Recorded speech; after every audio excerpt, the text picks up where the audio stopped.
அனைவருக்கும் வணக்கம். நேற்று திமுகவின் அமைப்புச் செயலாளர் ஆர்எஸ் பாரதி பத்திரிகையாளரை சந்திக்கும் பொழுது கேட்குற கேள்விக்கு, இந்த கள்ளக்குறிச்சி சம்மந்தமாக பத்திரிகையாளர் கேட்ட கேள்விக்கு, கொழுப்படுத்து குடித்து செத்தவங்களுக்காக பதவி விலகணுமா அப்படிங்கிற மாதிரி ஒரு கேள்வியை கேட்டிருக்காரு. வாங்க அதை பற்றி இந்த வீடியோவில் முழுசாக பார்க்கலாம்.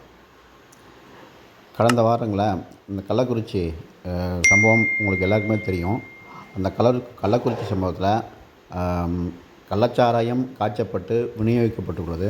அந்த கள்ளச்சாராயம் காய்ச்சறதுக்கும் விநியோகிக்கிறதுக்கும் லோக்கலில் உள்ள போலீஸ் அதிகாரிகள், நிர்வாகங்கள் எல்லாருமே துணை இல்லாமல் யாரும் நடக்காது அப்படிங்கிற விஷயம்லாம் நமக்கு தெரியும்.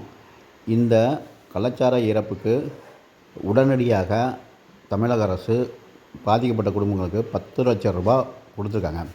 நீங்கள் கொழுப்படுத்து குடித்து செத்தவங்களுக்கு பதவி விலகணுமா அப்படின்னு கேள்வி கேட்குறவங்க, எதற்காக இந்த 10 லட்ச ரூபா கொடுக்கணும் அப்படிங்கிறது மக்களுடைய ஒரு கேள்வியாக இருக்கிறது. இந்த 10 லட்ச ரூபா கொடுக்குறதுனா இவங்களுடைய தப்பை மறைப்பதற்காக, இந்த ஃபஸ்ட்டு எடுத்தோடனே பெரிய பிரச்சனை வந்துடக்கூடாது அப்படிங்கிறதுக்காக இந்த 10 லட்ச ரூபா கொடுத்துருக்காங்க அப்படிங்கிறது இந்த ஆர்எஸ் பாரதியின் இந்த கேள்வியிலிருந்து.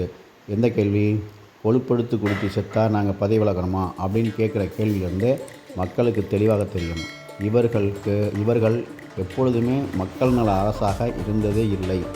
இப்பொழுதும் சரி, கடந்த காலங்களிலும் சரி, எந்த விதமான மக்கள் நல பணிகளையும் இவர்கள் முழுமையாக செய்வதில்லை. இவர்களுக்கு தேவை இவர்கள் ஆட்சி வரணும், இவங்க புள்ள குட்டிகளும் சம்பாதிக்கணும் அப்படிங்கிற ஒரே நோக்கம்தான்.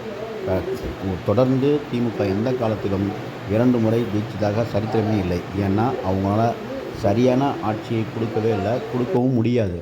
ஏன்னா அவங்களுடைய டிசைன் அப்படி. அதே போல் தான் இப்போ என்னென்னு ஆர்எஸ் பாரதி தன்னுடைய வெறுப்பை காட்டுவதன் மூலமாக மக்கள் மேல் அவங்களுக்கு நலன் இல்லை அப்படிங்கிறத மீண்டும் உறுதிப்படுத்தியிருக்காங்க. இந்த கள்ளச்சாராயம் காய்ச்சறது, விற்கிறது, இது எல்லாத்தையும் பிடிச்சி அதை கண்ட்ரோல் பண்ணுறதுக்கு இந்த அரசாங்கம் திராணியற்றதாக இருக்கிறது.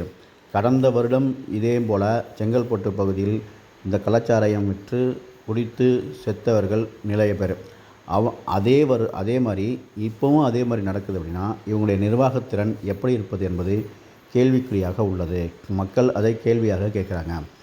அதே போல் இதுபோல் அந்த அரசில் உள்ளவங்க, அந்த ஆர்எஸ் பாரதி போன்ற மா சுப்பிரமணியம் போன்றவர்கள் தங்களுடைய பொறுப்பற்ற பதில்களால் மக்களுடைய மனதை மேலும் மேலும் புண்படுத்துகிறார்கள் அப்படிங்கிறது தான் இங்கே நிதர்சனமான உண்மை. மேலும் இது நாள் வரைக்கும் முதலமைச்சர் கள்ளக்குறிச்சிக்கு செல்லவில்லை அப்படிங்கிறது ஒரு கேள்வியாக இருக்குது. அது தொடர்பாக ஒருத்தர் கேட்கும்பொழுது, தேவைப்பட்டால் முதலமைச்சர் செல்வார் அப்படிங்கிறத ஆர்எஸ் பாரதி சொல்லியிருக்காரு.